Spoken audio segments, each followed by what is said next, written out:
In the shadowed corridors of colonial power, an enslaved woman carried a secret so dangerous that if spoken aloud, it could have shattered the authority of a British governor and exposed the fragile morality of empire in the Caribbean. In the late 18th century, the Caribbean was not merely a chain of islands, but a central engine of imperial wealth for the United Kingdom. Sugar plantations stretched across islands like Jamaica and Barbados, generating fortunes that flowed into estates and political offices in London. Governors appointed by the Crown were tasked with maintaining order, enforcing trade laws, and ensuring that colonial profits continued uninterrupted. They represented the authority of the monarch, at the time embodied by George III, whose empire spanned continents and oceans.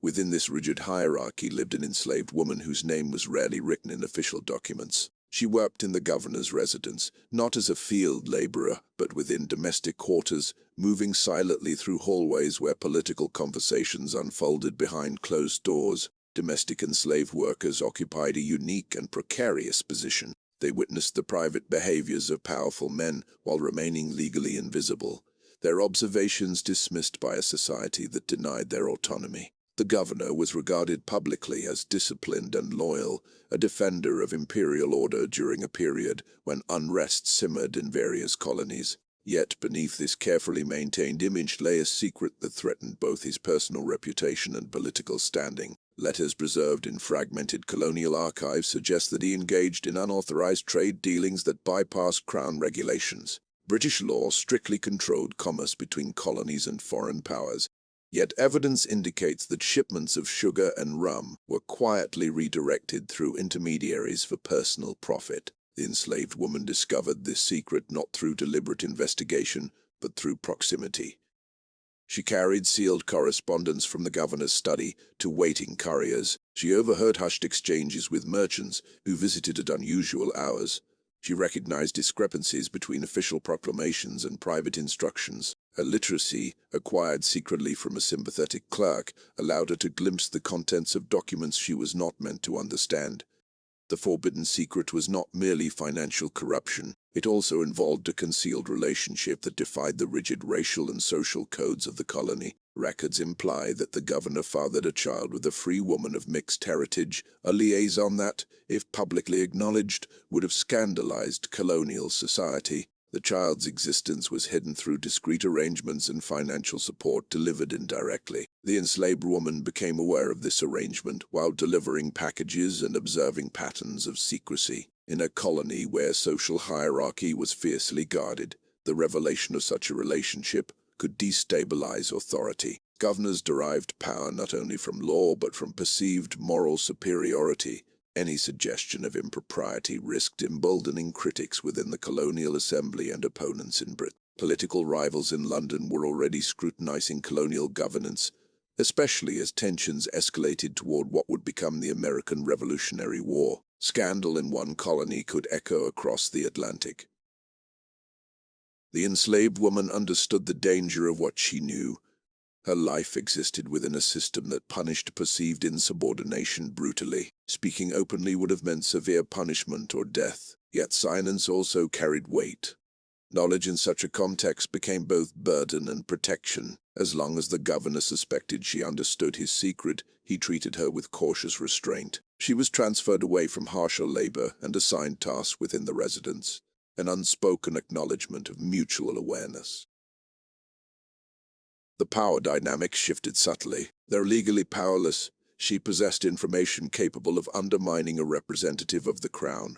This imbalance created tension within the household. Observers noted that the governor displayed unusual patience toward certain servants. Some speculated about favoritism, unaware of the deeper undercurrent of guarded silence that shaped interactions. Colonial correspondence later hints at anxiety within the governor's circle.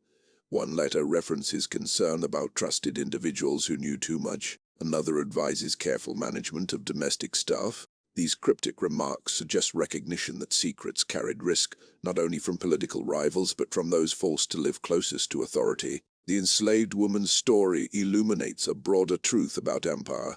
Systems built on domination often depend on the silence of the oppressed. Domestic workers, enslaved laborers, and marginalized individuals frequently observe contradictions between official virtue and private conduct. Their testimonies rarely entered formal archives, yet their awareness influenced subtle negotiations of survival. As years passed, the governor eventually returned to Britain, his tenure officially recorded as uneventful and competent. No public scandal marked his departure. In London society, he resumed a life of respectability, his colonial service cited as evidence of loyalty to crown and country. The secret remained buried within private arrangements and fragmented letters. The enslaved woman's fate is less clearly documented. Some oral histories suggest she secured a form of conditional freedom years later.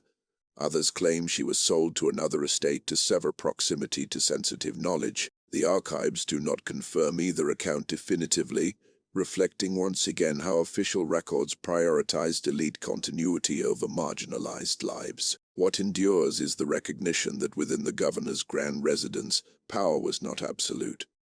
Information flowed in unexpected directions. Authority relied on secrecy as much as law. The enslaved woman who knew the British governor's forbidden secret represents countless individuals whose proximity to power granted them awareness without recognition. Her silent knowledge reveals the fragile foundations of colonial authority, where reputation could be preserved only as long as those forced to witness its contradictions remained unheard. The governor's residence stood at the edge of the colonial capital, its wide verandas overlooking a harbor crowded with ships that carried sugar, rum, and human cargo across the Atlantic. Officially, it was a place of order and ceremony. Uniformed guards marked the entrance. Visiting planters and naval officers were received beneath portraits of the reigning monarch George III, whose authority was meant to radiate through every colonial chamber. Yet behind the polished doors and candlelit dining tables, the rhythms of power were far more complicated. The enslaved woman moved quietly through these spaces each day. She poured wine during private dinners, cleared papers from desks, and delivered sealed letters to messengers waiting in the courtyard. Her presence was rarely acknowledged beyond curt instructions. To the governor and his guests, she was part of the household machinery, invisible yet essential.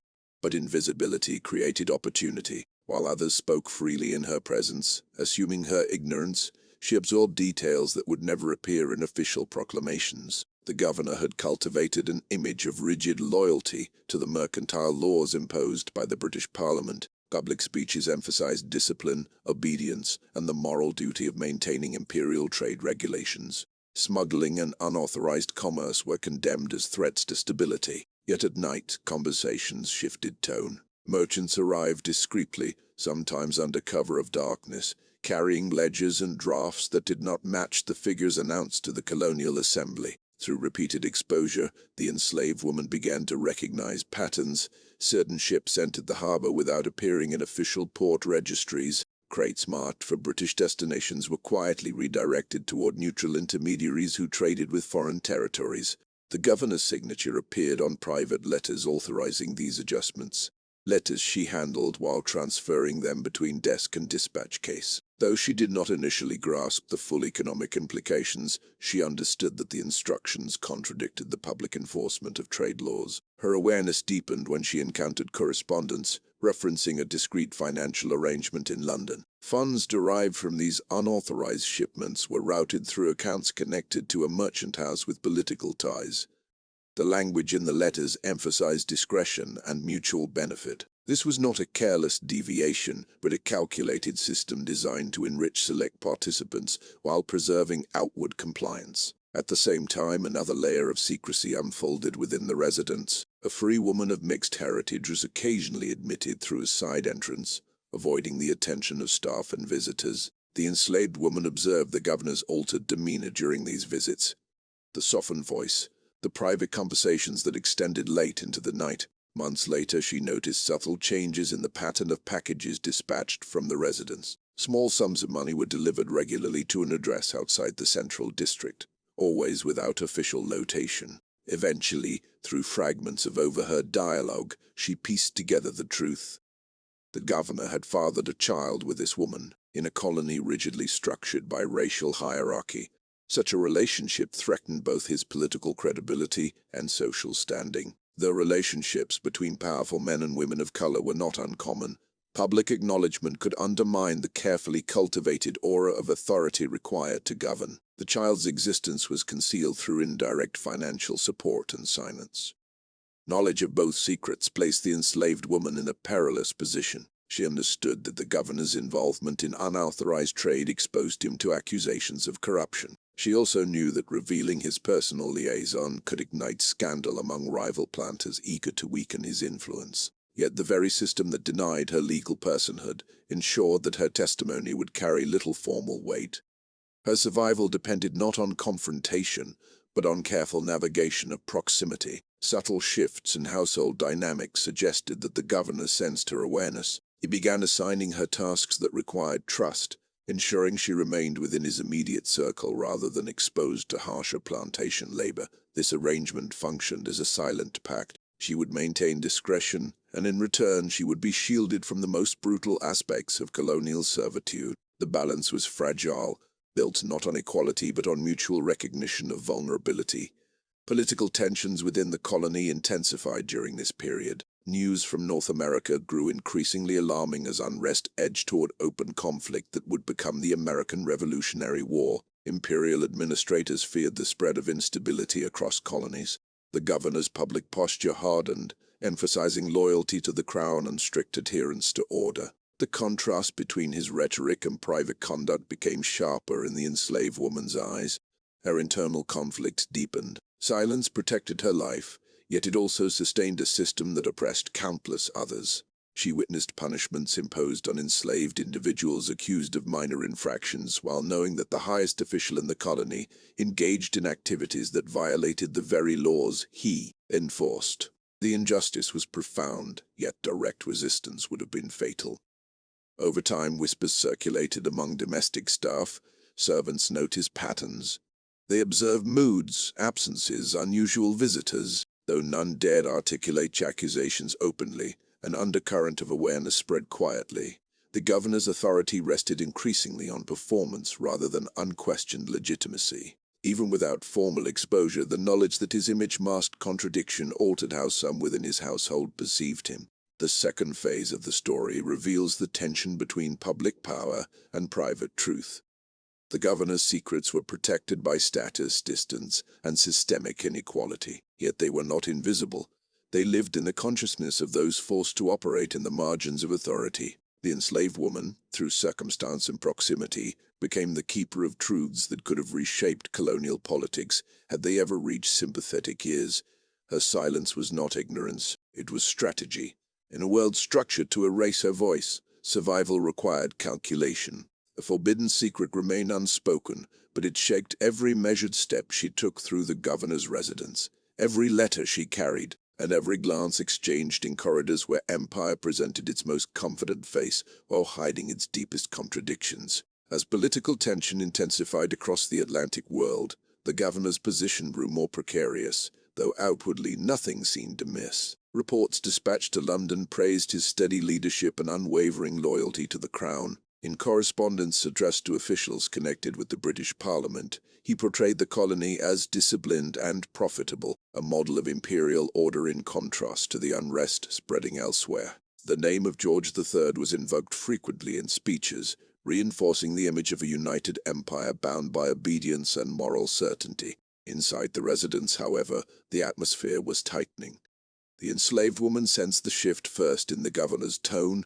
His private meetings became more frequent and more guarded. Documents were sealed with greater care. Conversations that once unfolded casually in her presence were now cut short when she entered a room. Yet habit is difficult to erase. Even in caution, men accustomed to power underestimate those they consider invisible. Fragments of dialogue still reached her ears. References to intercepted shipments, concerns about rival planters seeking leverage, anxiety that personal matters could be weaponized. The governor's unauthorized trade network had expanded, driven by profit and facilitated by discreet intermediaries. Ships departing from the harbor under official manifests were quietly supplemented with goods rerouted through secondary brokers. Some consignments passed through neutral territories before reaching European markets, bypassing restrictive imperial regulations. The arrangement enriched those involved but created vulnerability. If exposed, it could be framed not merely as private greed, but as betrayal of imperial trust. Simultaneously, the concealed child became harder to keep invisible. The free woman who had once visited quietly now required more support. Medical expenses, property arrangements, and educational planning demanded increasing funds. Each transfer left a paper trail, however subtle. The enslaved woman tasked with organizing correspondence and managing parcels recognized that secrecy grows heavier over time. What begins as a hidden liaison becomes an expanding network of complicity. Rumors began circulating beyond the household. A junior clerk dismissed from service hinted in a tavern that the governor's public virtue masked private indulgence. A merchant denied access to one of the illicit trade channels complained openly about favoritism. Rival planters, already resentful of the governor's authority, searched for weaknesses. Though none possessed definitive proof, suspicion alone threatened stability. The enslaved woman understood that knowledge, once contained, can ripple outward unpredictably. She faced a profound dilemma.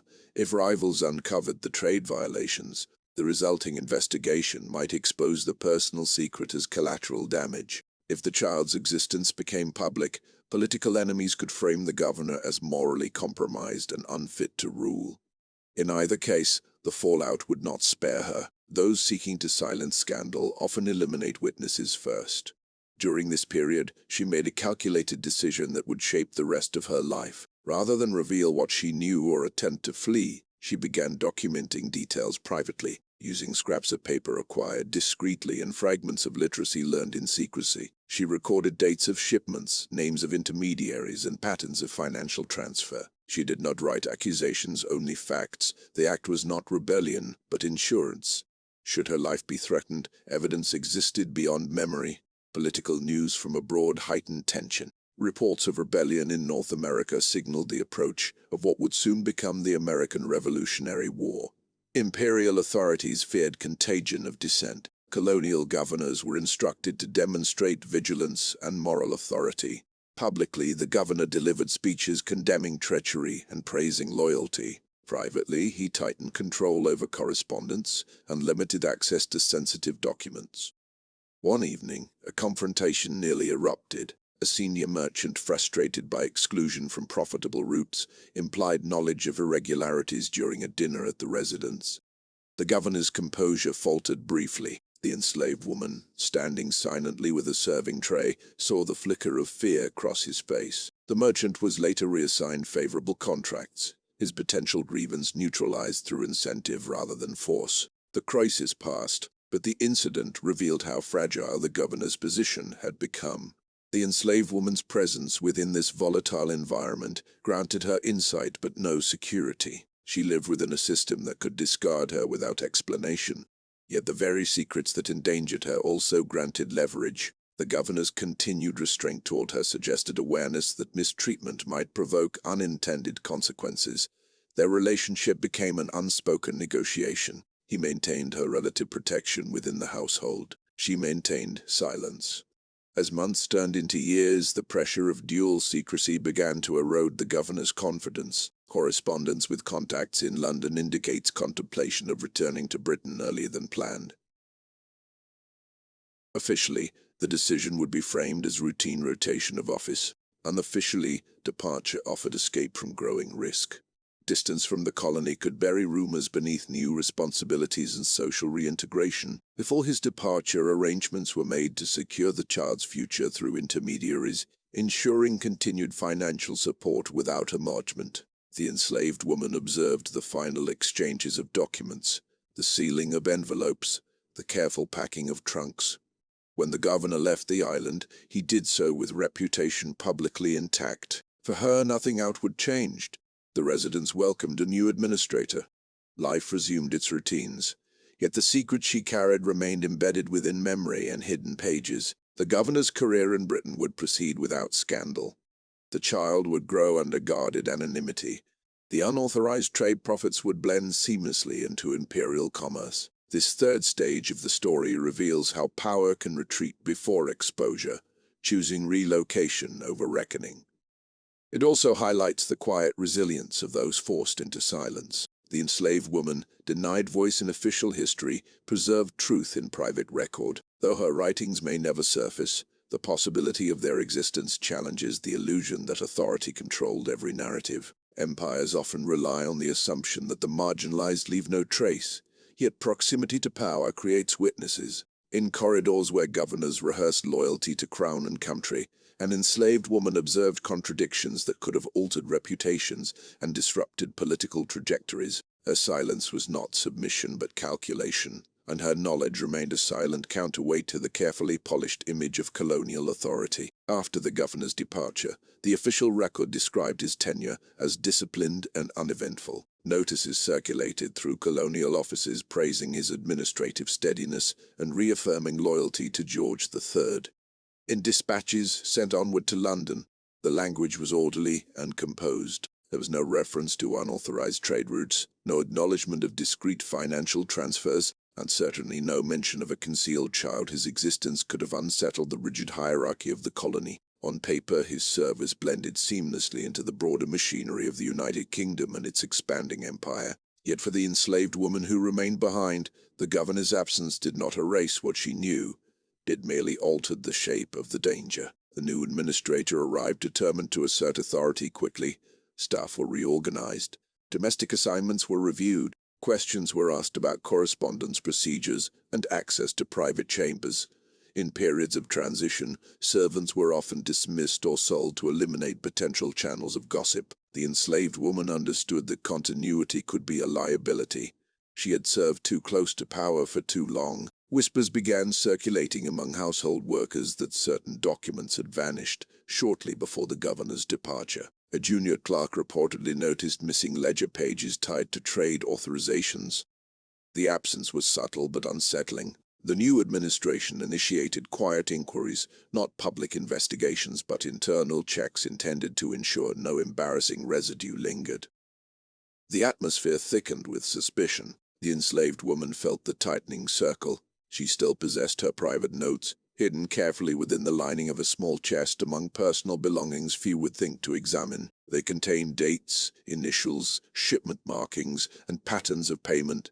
Nothing overtly accusatory, yet enough to reconstruct the outline of unauthorized dealings. If discovered, the papers would condemn her as a thief of information or worse. If destroyed, they would leave her defenseless should someone attempt to shift blame onto her. Political tensions abroad amplified local unease.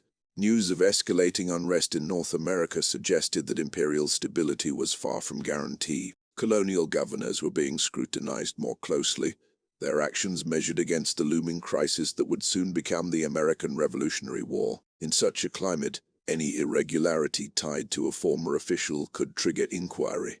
The safest course for many was silence and erasure. One evening, the enslaved woman was summoned by a senior aide serving under the newly appointed governor.